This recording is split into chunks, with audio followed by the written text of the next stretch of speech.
Luís Monteiro, 53 anos, treinador de handball, treinou o Vitória de Setúbal até há umas semanas, vai treinar a equipa do Belenenses na próxima temporada. Luís, obrigado por ter aceitado este convite da Câmara Municipal de Setúbal. Deixa-me começar por esta pandemia. Que alterações te trouxe toda esta situação? Aquilo que estavas a fazer está a ser feito de forma diferente? Tiveste coisas positivas, coisas negativas? Conta-nos lá. Olá, boa tarde, Paulo. Antes de mais, obrigado pelo convite.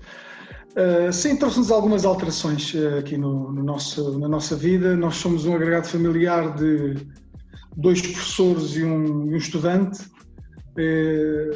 Felizmente, no nosso caso, não somos das pessoas mais prejudicadas em termos profissionais. O nosso filho está a ter aulas a partir de casa, aulas online, digamos assim.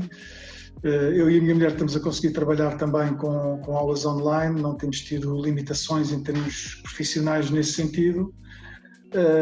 Tem este aspecto negativo da falta de contacto, não é? Da questão social ter desaparecido em boa parte, digamos assim. Por outro lado, tem-nos obrigado a utilizar novas ferramentas para podermos manter a qualidade do trabalho. Luís, como é que se dão aulas de educação física através do Zoom, de videoconferência? Como é que isso funciona? Passa a expressão, tens-te desenrascado bem? Temos, logicamente que esta avaliação não pode ter um caráter tão sumativo, digamos assim, não é? Não vou estar a pôr os miúdos a praticarem atividade física que conte para a avaliação deles e depois dar uma classificação em função dessa atividade física, não é? Olha, no meu caso eu pus a fazer um trabalho, dou alguns links, como tenho alunos mais velhos, já 12º ano, que se estão a preparar para os exames, dou links de colegas meus que estão a dar aulas a partir de casa, também dou links de exemplos de aulas que têm ocorrido por esse país fora. Mas não tem sido não é aquele espírito... Um trabalho mais teórico do que prático, não é? Muito mais. E quem quiser manter... Falamos um pouco dos benefícios da atividade física, da inatividade física, e eu procuro, sem dar muito peso em termos... Porque é sempre a questão que se coloca, é não dar muitos vídeos para download, não dar assim coisas material muito pesado. Dou uns links mais suaves, ou de uma página de Instagram de uma colega minha que está a dar aulas de uma base 3 vezes por semana, ou de um link de um fisioterapeuta meu amigo que tem uma página noutra rede social e que também dá umas aulas a partir de casa muito interessantes, mais para a manutenção da condição física, digamos assim. Tu tens uma especialização em psicologia, tanto quanto julgo saber. O que é que as pessoas vão retirar desta pandemia e, mais do que isso, destes meses de confinamento em que estivemos praticamente fechados em casa? Vamos ser melhores ou piores? Qual é a tua sensibilidade nisto? Eu acho que nós portugueses vamos ser melhores, sinceramente. Se estivermos a falar da população portuguesa, aliás, o comportamento da população portuguesa que a população portuguesa tem tido ao longo destes meses é sintomático daquilo que é o espírito do português. Pensamos muito em nós próprios, mas ao mesmo tempo pensamos muito no próximo. E o bem-estar de todos nós passa pelo bem-estar do próximo. Realmente, em termos psicológicos, apesar da minha área ser a psicologia do desporto, em termos psicológicos, isto, principalmente para os mais jovens, pode trazer alguns problemas com os quais teremos de lidar, não é?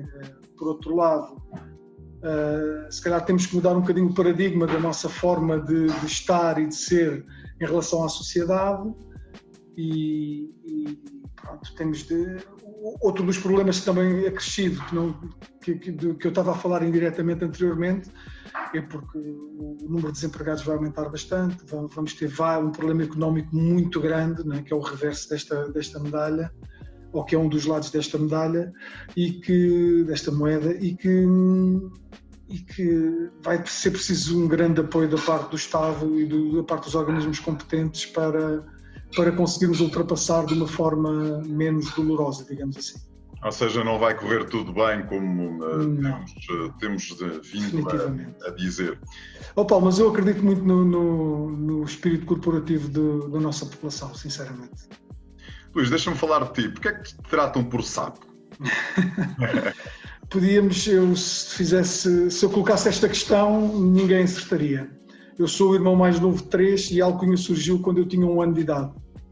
Portanto, tem mais de 50, sou provavelmente o sapo mais velho do mundo. Eu era muito, sabes que o irmão mais novo é sempre um bocado alvo de chacota dos mais velhos, não é? E eu penso, o nome não me pareceu muito carinhoso na altura. Era muito pequenino, era bebê, os meus irmãos tinham 3 e 4 anos, eu era gordinho e eles tinha as mãos muito sapudas e eles começaram a me chamar sapo. E ficou para o resto da vida, não é? Ficou porque há quem pense mesmo que o meu nome é mesmo sapo, percebes, Paulo? Portanto, mas eu não tenho sapo no nome. Eu não sou o professor sapo. Quando os meus alunos às vezes dizem, agora já não tanto, que era uma alcunha mais de quando era jogador, agora enquanto treinador já não surge tanto. Mas na altura eles diziam, o professor sapo. E eu às vezes tinha de explicar que eu não era, podíamos chamar professor sapo, mas eu não era sapo de nome, digamos assim. Olha, já te chamaram também o José Mourinho do handball, não é? Por acaso, na altura, quando eu treinei o Vitória de Setúbal em 2002, 2003, acabámos em 3º lugar, fizemos uma época muitíssimo interessante e na altura houve ali uma associação de umas entrevistas dos colegas teus. O Mourinho estava em altíssimas na altura e ganhou a Liga dos Campeões nessa temporada. Sim, ganhou a Liga Europa. A Liga Europa, sim. E depois no ano a seguir a Liga dos Campeões. E associaram um bocado, como eu era de Setúbal, éramos mais ou menos vizinhos. Mas não tinha engraçado que depois, quando eu fui para o Belenenses, a certa altura fomos apurados para a Final Four da Taça e eles chamavam-me o Mourinho do Restelo. E agora ainda alguns amigos meus brincam com isso, eles têm uma revista e eles dizem, então o Mourinho do Restelo está de volta. É uma grande honra para mim, ser tratado por Mourinho do handball, ou Mourinho do Restelo neste caso. Luís, foste formado no Vitória, lembras-te do primeiro jogo que fizeste na equipa principal dos Chadinos? Quem era o treinador e qual foi o jogo? Sim, eu lembro que o meu treinador foi durante muitos anos o Manuel Manita. O primeiro jogo não oficial que eu fiz foi contra a seleção portuguesa.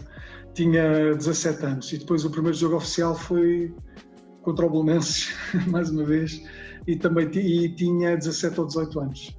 Lembro-me, por curiosidade, na altura lembro-me. Mas marcou-te esse jogo de alguma maneira ou nem por isso? O da seleção marcou-me um pouco. Eu era muito jovem, costumava ir à seleção de Esperanças, que era assim chamada na altura.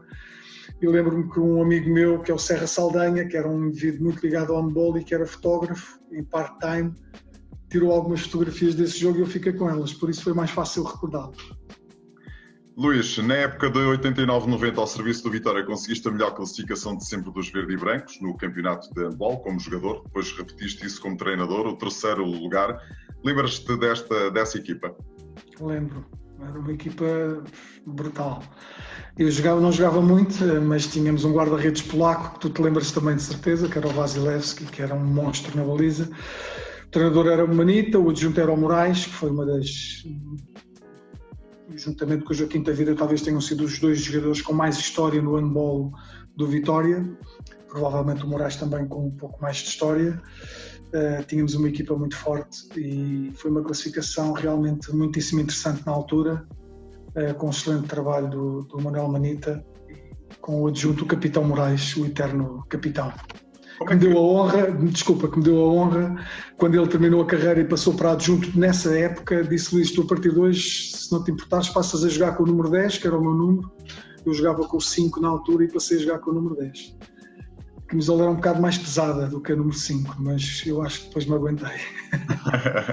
Como é que foste recebido por esses monstros do handball sadino, quando o menino vem da equipa de Esperanças para a equipa principal? Foram-te bem? Muitíssimo bem. A equipa era composta maioritariamente por jogadores de Setúbal, tinha 2 estrangeiros na altura, tinha alguns jogadores da Almada também, mas tinha... Estamos a falar da minha... Não de 89 ou quando eu cheguei à equipa sénior? Não, quando chegaste à equipa sénior. Quando eu cheguei à equipa sénior era praticamente tudo de Setúbal. E tinha ali um núcleo duro de jogadores, o Moraes, entre eles, o Cardoso, vários jogadores de Setúbal, o Carlos Silva, o Carlos Costa, e um que me marcou muito, que era o Rui Carriço, que era muito conhecido na altura, também tinha a sua alcunha, que era o Bocas. Tem um restaurante de peixe assado na Fonte Nova, é um indivíduo conhecido por isso, não é? E que ele é que fazia, no fundo, ele que acolhia toda a gente. Assustava qualquer miúdo, mas tinha um coração do tamanho dele. Era impressionante. Partilha lá connosco aí 2 ou 3 histórias dessa tua primeira fase de jogador do Vitória. Olha, nós tínhamos o nosso técnico de equipamentos, era o Relvas, que é um indivíduo muito conhecido, e uma das praxes, quando chegava um miúdo ao balneário, era dizer: Luís, vai ali ao Relvas, pede aí o meu secador. Ninguém usava secador, não é? Está-se mesmo a ver. E eu, na minha ingenuidade, aquilo tinha uma portinhola no balneário, não é? Abre-se. Ó senhor Relvas, bati, diz lá o que é que queres, ao miúdo, assim com aquele lado. O Rui está a pedir o secador. E o Relvas rapidamente utilizava aquele vocabulário próprio de quem não tinha secador. Essa foi logo uma entrada a pé juntos. Depois, do que eu me lembro mais, Paulo, para tu perceberes, por exemplo, eu na altura tínhamos uma vida, não era fácil, três miúdos muito jovens em casa, vivíamos só com a minha mãe, professora, era uma vida dura. Acabavam os jogos ao sábado, vamos todos jantar. Normalmente tínhamos um restaurante aqui de Setúbal, que já não existe, que era a Marisqueira Fernando, e eu dizia, como não tinha dinheiro para ir jantar, dizia: eu não posso ir, tenho de ir para casa. E lá vinha o Rui Carriço: não vais jantar? Vem já jantar, com aquela voz dele de trovão. E eu, pronto, lá ia jantar, tinha vergonha. Depois eles diziam: então o que é que queres jantar? A primeira vez eu não sei, se calhar um bitoque, era o mais barato, não é? E lá vinham eles, mandavam vir, eles tinham a vida deles particular, não é? Uns com mais dificuldades, outros com menos. Depois do jogo tínhamos sempre uma tertúlia, comíamos peixe assado, algum marisco, algum camarão. E eles, era uma forma deles me acarinharem também, a mim e aos outros miúdos da minha idade. Ou seja, acabava sempre por jantar muito bem, não pagava nada, e todos os sábados que jogávamos em casa era esta história: então hoje já não vens jantar outra vez ou já vens? E eu lá ia, sentava: então queres bitoque outra vez? E eu lá tentava, já conseguia entrar, mas realmente é algo que se transmite e que depois consegue-se passar de geração em geração. São aspectos muito positivos e que fazem parte precisamente do enquadramento dos jovens praticantes. Pensei, o meu filho jogou handball durante alguns anos, não chegou à equipa principal, mas percebi que alguns dos melhores momentos da vida dele foram passados no pavilhão Antoine Velge, sendo que infelizmente não foi um jogador do nível do meu amigo Sado. Luís, passaste 13 dos 20 anos que jogaste de handball ao serviço do Vitória, mas estiveste no Benfica, no Sporting, no Ginásio do Sul, foste internacional Esperança, internacional A. Vamos por partes. Foste internacional A quantas vezes e onde é que em que jogo é que te estreaste? Recordas-te? Sim, sabes que no handball normalmente nós participamos em torneios e as concentrações de seleção têm sempre 3 jogos, 4 jogos, às vezes chegamos a jogar em dias consecutivos. Eu era da seleção de Esperanças, fui internacional pela seleção júnior ou de Esperanças com o Manuel Manita, fiz 8 jogos internacionais, o Manuel Manita era o treinador da seleção de Esperanças, e depois quando passei a sénior veio um treinador romeno que era o Mircea Costas, também conhecido aqui em Portugal, e ele fez, digamos que, uma renovação da seleção. Foi buscar alguns jogadores da seleção de Esperanças e outros mais jovens da seleção A, e acabou por me convocar para um torneio conhecido por Torneio Internacional de Loures. Eu tive o prazer de ser internacional A com 21 anos, portanto fui muito jovem. Acabei por fazer cerca de 10 jogos pela seleção A. Depois o handball depois evoluiu, teve ali uma fase, nos anos 90 começou a evoluir muito rapidamente. Eu consegui jogar sempre a um nível interessante, mas apareceram jogadores com outra qualidade e eu depois tive mais dificuldade em impor na seleção. Mas lembro perfeitamente que o meu primeiro jogo foi em Loures, em 1988, e se não estou em erro, com a seleção da Tunísia. Luís, como é que foi a tua ida para o Benfica e para o Sporting? Pronto, eu nessa altura, quando fui internacional lá, já estava no Vitória de Setúbal outra vez, portanto também foi uma honra para mim ter sido internacional lá ao serviço do Vitória de Setúbal. Eu na seleção de Esperanças fui logo convidado para ir para o Benfica em 86. Entrei na Faculdade de Eletricidade Humana em Lisboa para fazer a licenciatura em Educação Física e participei num torneio internacional em Lisboa e fui convidado para ir para o Benfica pelo treinador José Manel. Foi o José Manel Reinaldo, foi um dos grandes jogadores do handball português. E depois, não fui nesse ano, no primeiro ano em que estava na faculdade. No segundo ano de faculdade fui novamente convidado e acabei por ir. Fui muitíssimo bem tratado, muito bem recebido, joguei com jogadores famosíssimos, nomeadamente com os irmãos Vasconcelos, o Bernardo, que foi médico do Benfica durante muitos anos, que o filho jogou futebol, o Vasco, portanto, joguei com estes dois irmãos, joguei com o João Gonçalves, teu colega, não é? Uma pessoa com coração também. Na altura fui sujeito a uma intervenção cirúrgica no joelho e ele acompanhou-me a par e passo. Conheceu-me nesse ano, conhecíamos não de uma ligação próxima, mas ele conheceu-me nesse ano com uma ligação mais próxima e teve sempre um comportamento exemplar em relação a mim e deu uma lição de vida também em relação a esse aspecto. E pronto, partilhei um balneário muitíssimo interessante, de uma geração de vários jogadores que já não estão entre nós, Paulo Bunz, Luís Lopes, José Luzia, Frederic Appelgren, vários jogadores dessa geração, infelizmente, já desapareceram por este ou aquele motivo.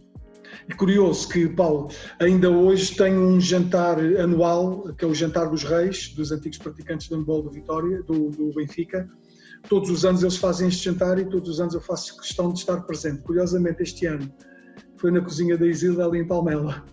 Pediram para eu arranjar um espaço aqui perto, porque há muitos ex-atletas que são da margem sul do Tejo. Nós somos da margem norte do Sado, mas somos da margem sul do Tejo também. É bom frisar margem norte do Sado. Exatamente, mas ao mesmo tempo também até o Algarve é tudo margem sul do Tejo, não é? Não somos mais perto da margem do Sado. E eu acabei por achar que aquele espaço era um espaço interessante e acabámos por fazer um excelente jantar ali e fomos muito bem recebidos. Luís, como treinador, passaste pelo Vitória por 2 vezes, pelo Belenenses, onde vais regressar, pelos Júniores do Sporting, foste bicampeão nacional. Só campeão nacional. Foste campeão só? Sim, sub-21, sim. Olha, estava enganada a minha informação. Estavas-me a dar mais um título, não tem problema. Bom, pela seleção de Cabo Verde, pela seleção nacional como adjunto, quer na equipa principal, quer nas Esperanças, não é? Como sub-21, sub-20, sub-19 e sub-18 como treinador principal e também adjunto. Muito bem. Trabalhávamos sempre em parceria, sim. O que é que, destas experiências todas, qual é que tu destacas? Cada uma tem a sua história, não é? Ser treinador principal do Vitória com 32 anos, 33 anos, penso que 34, é uma experiência absolutamente fabulosa. E logo conseguido o 3º lugar, não é? Não foi logo no primeiro ano, foi no segundo. No primeiro ano ficámos em 6º, depois no segundo ano ficámos em 3º. Na liga profissional, na altura, um grau de exigência elevadíssimo e conseguimos fazer aquilo que foi... Para além de termos ficado em 3º lugar, temos mais um dado histórico, que é o facto de ter sido o único ano em que o Vitória foi apurado por uma competição europeia. No primeiro e 3º lugar, em 89, não foi, mas nesse ano foi. Mas depois, com a guerra que havia entre a Liga e a Federação, o Vitória acabou por não participar na competição europeia. Mas, em termos de classificação, acabou por ter sido apurado. Foi um grau de exigência muito grande. Nessa altura, tinha um grupo fantástico, de uma equipa muito jovem, com muitos jogadores, alguns jogadores emprestados pelo Futebol Clube do Porto, um pelo ABC, jogadores bastante jovens, bastante ambiciosos, alguns atletas do Norte, um enquadramento muito interessante dentro do clube, que nos facilitou muitíssimo o trabalho. Depois este regresso foi um bocadinho mais penoso, um bocadinho mais pesado, para uma equipa que foi formada claramente para jogar na 2ª Divisão, mas que depois em julho percebeu que ia jogar na 1ª, foi substituir o meu amigo e ex-atleta desse 3º lugar, o Danilo, meu capitão, que foi eleito como capitão, um atleta extraordinário, uma pessoa duríssima, um homem do Norte à séria, mas muito, muito sério no seu trabalho, uma pessoa que pôs o lugar à disposição. Eu só entrei no Vitória nesta altura também, sabendo que o Danilo acabaria por sair, independentemente de eu entrar ou não. Falei com ele sobre isso, continuamos com uma relação ótima. Felizmente o Vitória acabou por não descer por contingências do Covid-19, não é? Foi um trabalho muito duro, jogar sob o efeito de derrota atrás de derrota semanalmente é uma experiência duríssima, mas os jogadores foram incansáveis, tentámos ultrapassar, as direções deram o máximo apoio, mas não o conseguiram. E depois tens as seleções, onde de facto as coisas correram algumas vezes olha, muito bem, não é? Tenho o Belenenses também, foi interessante, foi um ano muito difícil. Eu vou voltar precisamente 10 anos depois de ter entrado no Belenenses. Eu entrei no Belenenses em agosto de 2010 e vou reentrar em agosto de 2020, se Deus quiser, se tudo correr bem. É um clube que tem uma mística impressionante, não é? É um clube muito parecido com o Vitória, por isso é que se calhar até há alguma rivalidade, não é? Nós sabemos, não é? Entre o Belenenses e o Vitória. Tem um currículo superior em termos de handball, um clube que já foi campeão nacional, já venceu taças de Portugal, e aquele Acácio Rosa é um pavilhão com uma aura pesada, forte, quando se entra lá dentro, como o Antoine Velles. E depois tem jogadores do clube muito semelhantes àquilo que eu apanhei no Vitória enquanto atleta, portanto é muito interessante. No Sporting tive um trabalho facilitado, tinha uma equipa excepcional, fui campeão nacional, não vou dizer facilmente, mas foi um trabalho que me permitiu, que foi muito mais fácil do que, por exemplo, jogar para ajudar o Vitória a não descer, por exemplo, não é? Depois tive a história de Cabo Verde, foi uma história muitíssimo interessante, mas a seleção nacional eu fiz mais de 200 jogos internacionais como treinador, não é? Que se pensarmos que uma época desportiva tem 30 jogos, são quase 10 anos se fosse como treinador de clube, era o equivalente a praticamente 8, 9 anos de treinador. São muitos jogos, porque eu fiz muitos jogos todos os anos. Qual é a melhor recordação que tens da seleção, Luís? Olha, da seleção eu consegui, em 2007, apurar para um Mundial de Sub-21 não é modéstia à parte, mas eu fiz parte de um processo que culminou com a possibilidade de agora as seleções Sub-19 e Sub-21, Sub-18 a Sub-21, estarem sempre presentes nos europeus e mundiais. Porque foi o ranking das seleções que... Agora as seleções funcionam por divisões. E consoante o ranking dos últimos anos, ou vais para a primeira divisão, para a divisão A, ou para a segunda divisão, ou a divisão B. E Portugal foi para a divisão A pelo trabalho que foi feito por mim, pelo Rolando Freitas na altura e por outros elementos da equipa técnica que faziam parte dessa estrutura. Eu em 2007 consegui que 12 anos, Portugal estava há 12 anos sem participar no Mundial de Sub-21. Sabes que o Mundial de Sub-21 é como o Mundial de Sub-20 no futebol, é o culminar da formação, digamos que é o que nos diz, é o espelho, digamos assim, do trabalho que tem sido desenvolvido. E eu consegui apurar Portugal para o Mundial da Macedónia 12 anos depois de Portugal não estar presente. Depois disso estive presente em 3 mundiais, em 5 europeus, só de formação, não é? Portanto tenho uma carreira, um currículo grande nessa área. Enquanto sénior nunca tivemos o prazer de estar presentes, de termos concluído a possibilidade de estarmos presentes na fase final do Europeu Mundial, mas felizmente agora com a evolução natural do trabalho de seleção e também com o alargamento de 16 para 24 seleções no Europeu e de 24 para 32 no Mundial, Portugal, eu acredito que acabaria por ser apurado mesmo sem o alargamento, mas o que é certo é que, pronto, eu posso dizer que desta seleção, aliás, sabes que eu estive a comentar os jogos agora, não é, para uma instituição, para a Sport TV, não há problema em dizê-lo, não é, durante agora o Europeu, e eu daquela seleção treinei praticamente 80%, 90% dos jogadores que passaram pelas minhas mãos durante o seu percurso de formação de seleções. Luís, em termos de futuro temos equipa de seleção, temos seleção para vários anos e para estar ao mais alto nível nos próximos anos. Podemos ambicionar em ir a uns Jogos Olímpicos com esta seleção?